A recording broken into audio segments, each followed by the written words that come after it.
Oke, bismillahirrahmanirrahim. Assalamualaikum warahmatullahi wabarakatuh.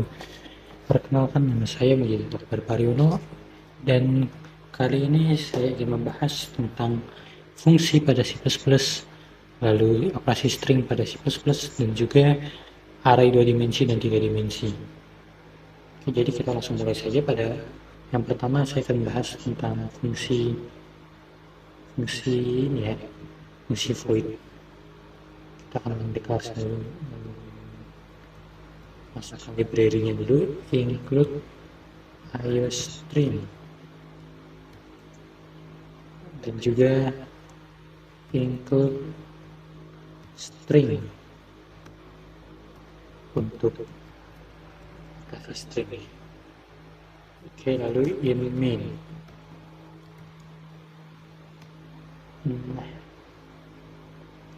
Using namespace std. Oke, yang pertama saya akan gunakan fungsi void.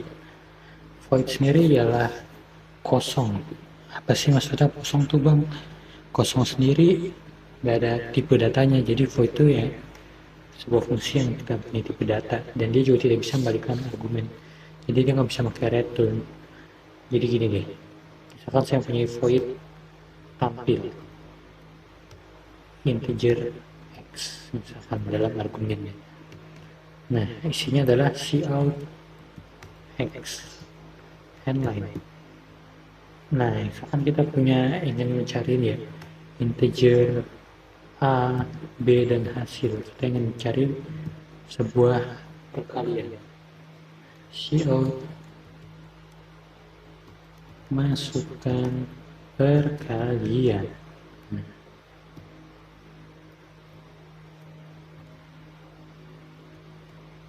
Nah, habis itu shain a dan juga b.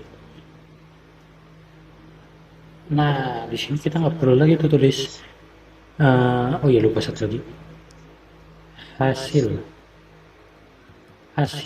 sama dengan a dikali b. Kita nggak perlu lagi menulis cout hasil n-line, jadi kita hanya perlu menulis tampil hasil. Nah, oke. Oh, ini tadi bekas, sebenarnya saya udah record tadi sebelumnya tapi nggak ke-record di laptop saya, jadi ini kita hapus saja.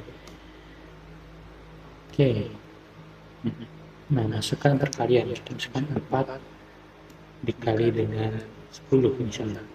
Oke, hasilnya 40. Jadi gitu kira-kira untuk void tampil.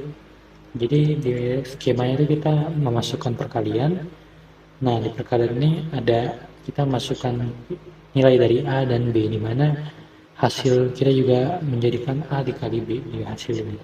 Nah, di tampilnya dia akan memanggil tampil, di mana tampilnya ada cout x. Dan x-nya kita akan mengisi dengan hasil ini. Oke, ini untuk void ini, untuk fungsi void kita namanya. Jadi fungsi void. Nah, selanjutnya ada fungsi fungsi tanpa argumen. Fungsi tanpa argumen apa sih bang? Jadi dia itu nggak perlu pakai yang dalam kurungan ini. Misalkan kita ini nih, untuk mudahnya kita menggunakan void lagi ya, void perkalian. Nah, jadi di void perkalian ini kita bisa masukkan ini semua ke dalam sini. Jadi inmainnya tetap bersih, nggak banyak macam-macam kode-kode macam-macam. Jadi kita masukkan ke sini. Ini kenapa data semua? Sebentar.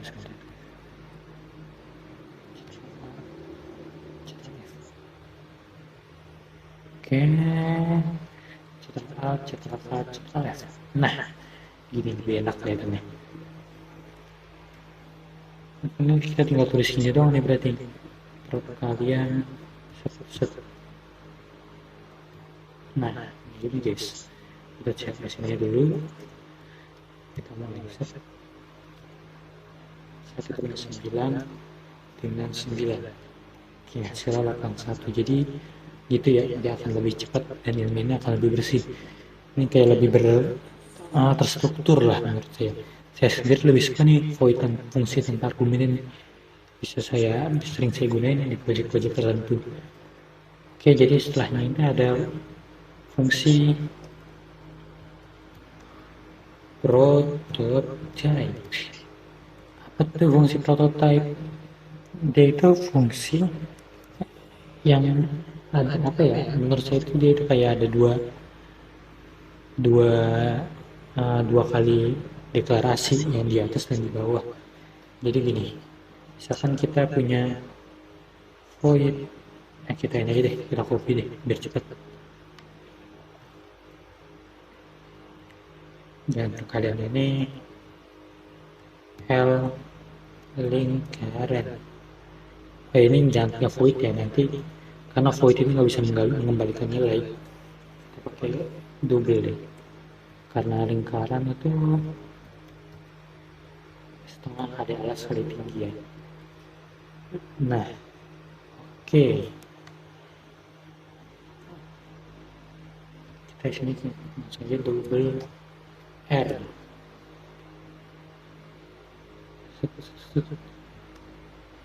Oke.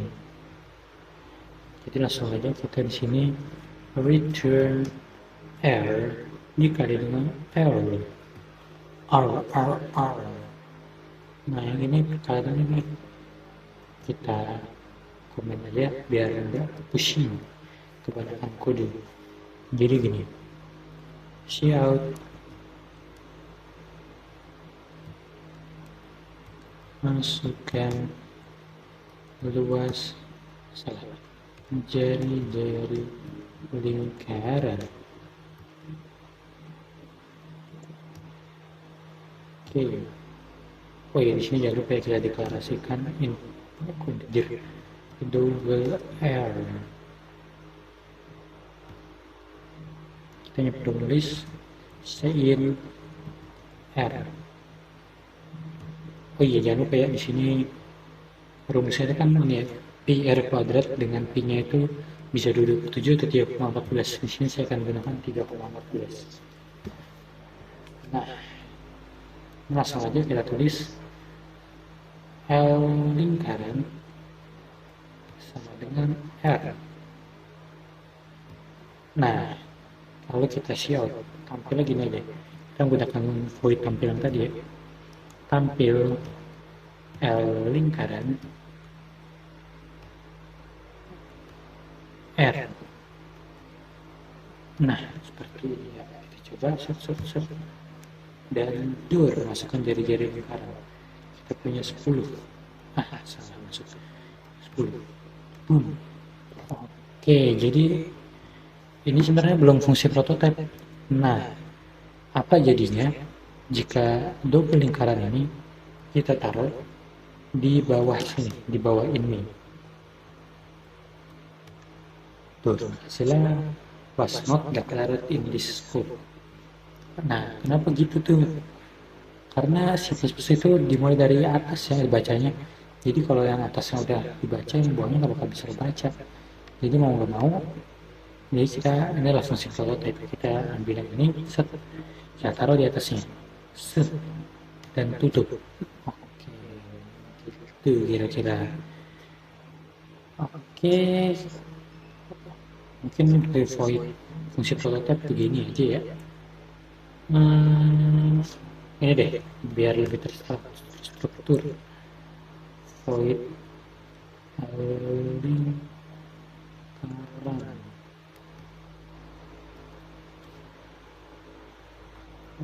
Ini kita taruh di sini.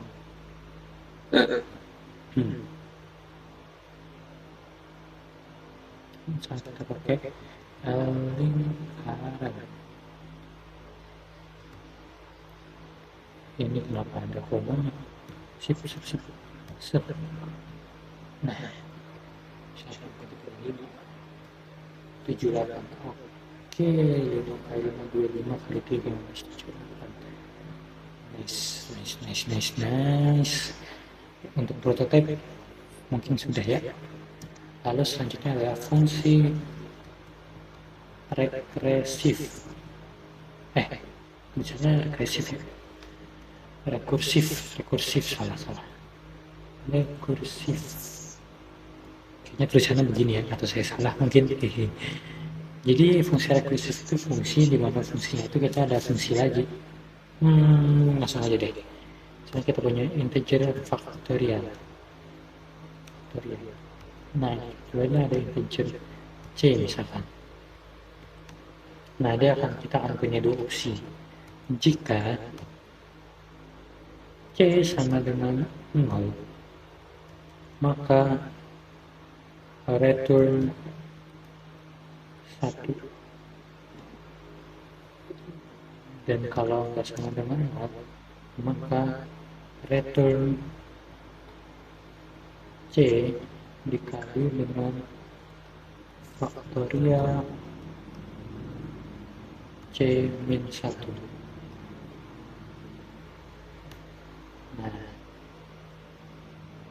Nah, apakah ada salah? Sepertinya korek salah. Sebentar.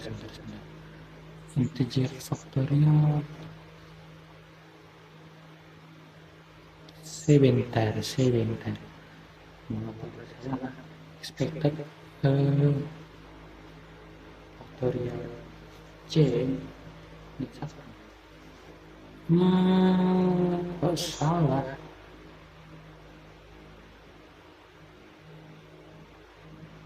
Oh alah, maaf guys.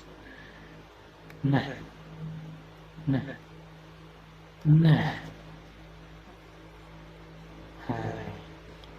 emang harus teliti untuk kode ini. Oke, jadi kita langsung coba aja ya. Yang ini hapus saja karena tadi coba cout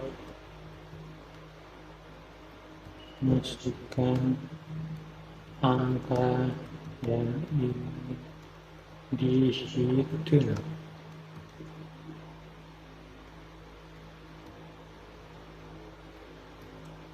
Isain A misalkan. Oh ya, ini harus integer A. Nah, habis itu faktorial A tampil A faktorial Oke, gak usah bingung, gak usah ini gimana, nanti saya akan jelaskan secara sedikit. Oke, jadi misalkan kita punya 5. Nah, oke, jadi gini ya alurnya. Kita akan dari inline, kita akan memprint masukkan angka yang ingin dihitung. Kita akan disuruh untuk masukkan angkanya. Nah, dari angka ini kita akan manggil void fungsi faktorial ini. Di fungsi faktorial ada statement. Jadi kalau c ini sama dengan 0, maka dia akan keluar dari looping ini. Nah, kalau enggak, dia bakal terus di c dikali dengan faktorial sendiri, tapi faktorial yang ini dikurang 1. Nah, kalau dalam kasus kita tadi, ini kan hasilnya 5 dikurang dengan 4, jadi 5 dikali 4 hasilnya adalah 20. Nah, dari faktorial kan tadi ada mengulang lagi, tapi dari 4-nya jadi 3, jadi 20 kali 3 kan hasilnya 60. Nah, hasilnya 60 dikali 2 hasilnya 120, dan 120 dikali 1 hasilnya 120. Nah, setelah itu dia akan mencapai 0. Nah, kalau 0 dia akan keluar dan dia akan masuk ini memanggil void tampil yang tadi ada di atas tadi. Nah, cout xtm. Dia akan menampilkan hasilnya. Oke, jadi mungkin kira-kira begitu ya. Ini biar lebih gampang kita masukin aja void faktorial.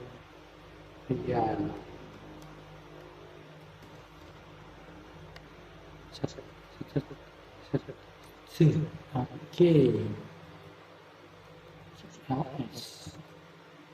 Biar ini kita coba lagi deh. Biar membuktikan.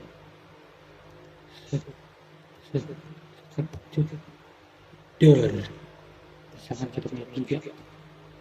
Oke, 3 kali 2 benar 6. Sip. Oke, mungkin untuk fungsi udah dot ya. Selanjutnya yaitu operasi string. Operasi string. Nah, kita panggil ini deh, di void of string. Nah, gini. Ini kan tadi kita coba, kita hapus saja. Of string. Nah, sip. Salah. Misalkan kita punya string namanya siapa ya, misalkan namanya bro.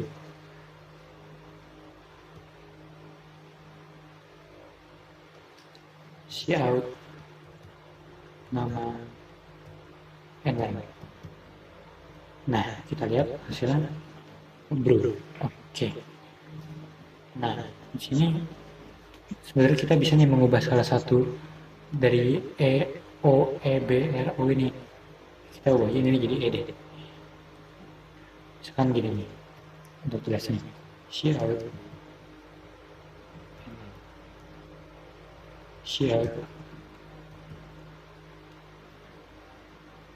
index, lupa ini, index ke-1 adalah nama 0 inline. Nah, ini kita copy aja biar lebih gampang. 1, 2. Oke, kelebihan 1, 2.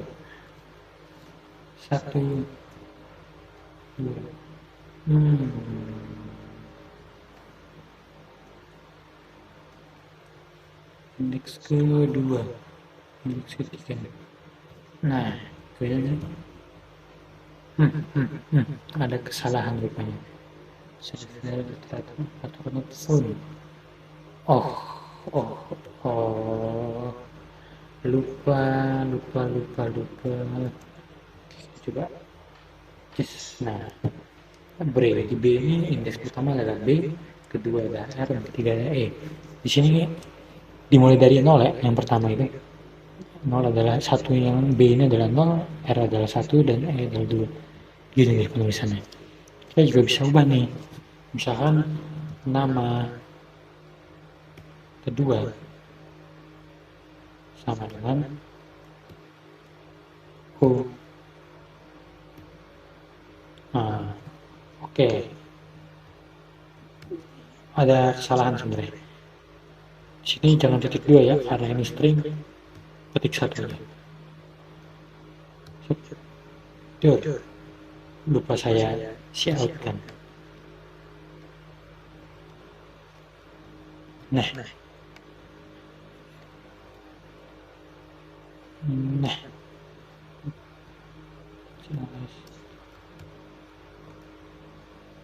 Nah, nah tadi hasilnya jadi bro.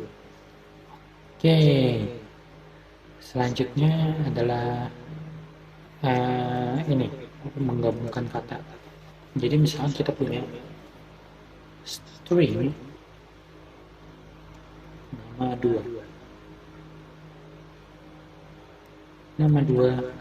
sama dengan n. Oke. Nah, kita bisa menggabungkan nih, misalkan jadi nih, nama titik append nama 2.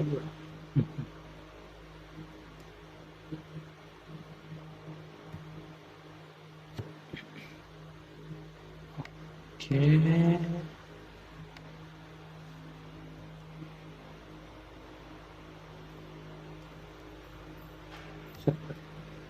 Nah, jadi nama apa tipe data nama ini akan punya bro dan enggak. Nah, sebenarnya kita juga nggak perlu menulis append juga bisa. Misalkan nama kita punya ini deh, terus lagi set. Nah, string nama 3 misalnya, ini adalah Bray. Nah, kalau kalian lupa atau gimana, pakai ya plus sama dengan nama gitu. Nah, gini bro and Bray setelah kita update untuk ke beberapa kalinya. Nah, lagi tuh fungsi operasi sistem lainnya. Kita juga bisa main eraser. Gimana tuh eraser? Nama titik erase. Misalkan kita punya kita ingin menghapus n nya. N itu ada beberapa sih? Ketiga ya? Kedua. 1, 2, 3. 3 kayaknya. Oke, ini saya cuma tebak-tebak ya. 2 dengan 5. Ini kita copy paste aja biar cepet.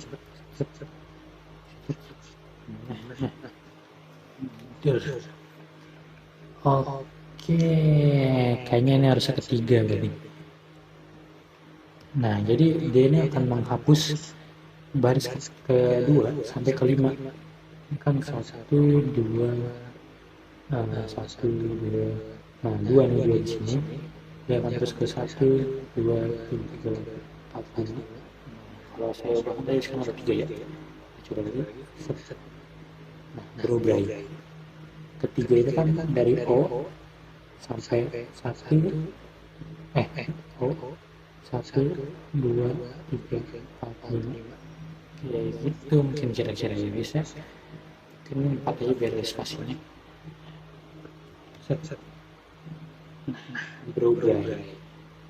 Oke, mungkin untuk operasi string cukup. Selanjutnya yaitu array 2 dimensi. Nah, array 2 dimensi kita akan dari 2 dimensi. Array 2D 2 dimensi itu kan pasti punya panjang sama punya lebar. Panjang dan lebar. Begitu dengan array. Misalnya kita punya array ini deh. Array 2 X2 dan 2 3. Nah, di sini arraynya sama dengan 1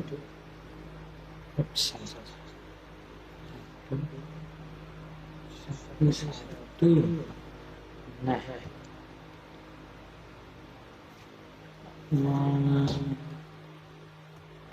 2 3.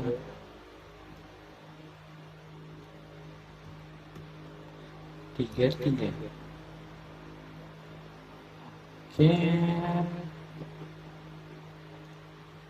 ini saya error ya, kenapa nih array sebenarnya. Oke, kita lupa tambah tipe datanya. Nah, bisa too many. Oh, apa salah ya berarti? Kebalik kayaknya. Kebalik sepertinya. Nice. Ini harusnya yang ada 3. Nah, begini. Berapa koma lagi? Oke, nah ini harusnya udah jadi, tapi buat menampilkan kita harus menggunakan ini ya, looping. Nggak sebagai siapa? For integer i sama dengan 0, i kurang dari sama dengan 2, dan i plus. For integer j sama dengan 0, j kurang dari 3, j plus. Shout array i dan j. Kita akan sini shout n1. Sip. Oke, kita coba. Jika terlihat no problem ya. Yang ini kita hapus saja yang string tadi. Array 2D.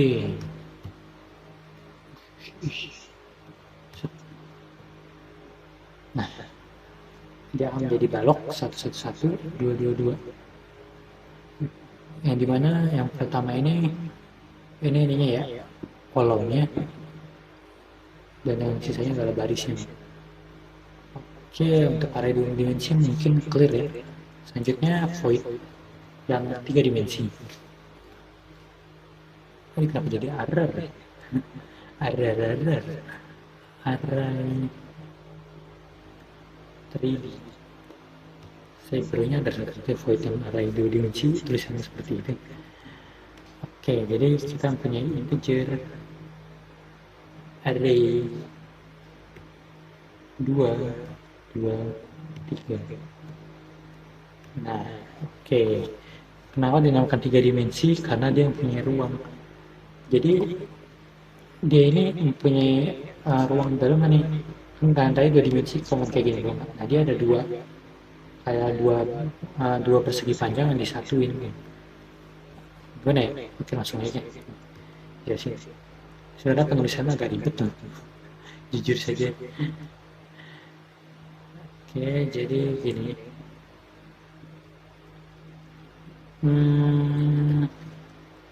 Nah, ini kita punya satu, koma 222, koma, kayaknya salah nih, koma lagi,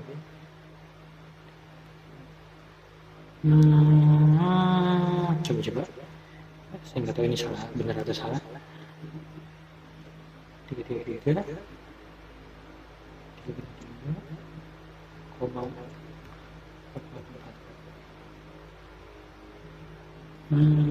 Harusnya jadi benar kan?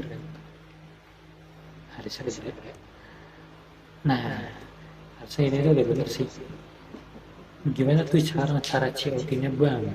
Oke, sekarang COT ini kita menggunakan for juga.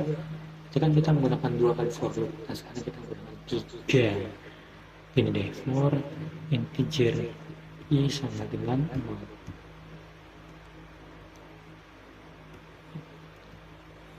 X i kurang dari 2 i plus. Oke. For lagi, for integer j sama dengan 0, j kurang dari 2, j plus. Terakhir, for integer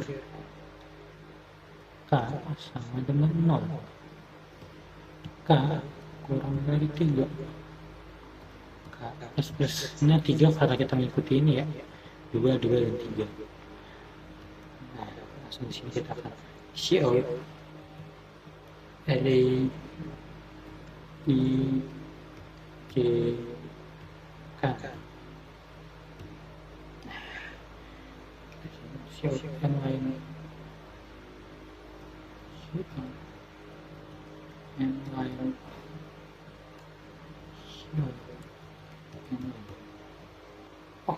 Oke, kita langsung aja coba 3D. Apakah benar yang kita hapus dulu sebelumnya? CLS. Nah, kita coba bismillah. Dan masih loading sebentar.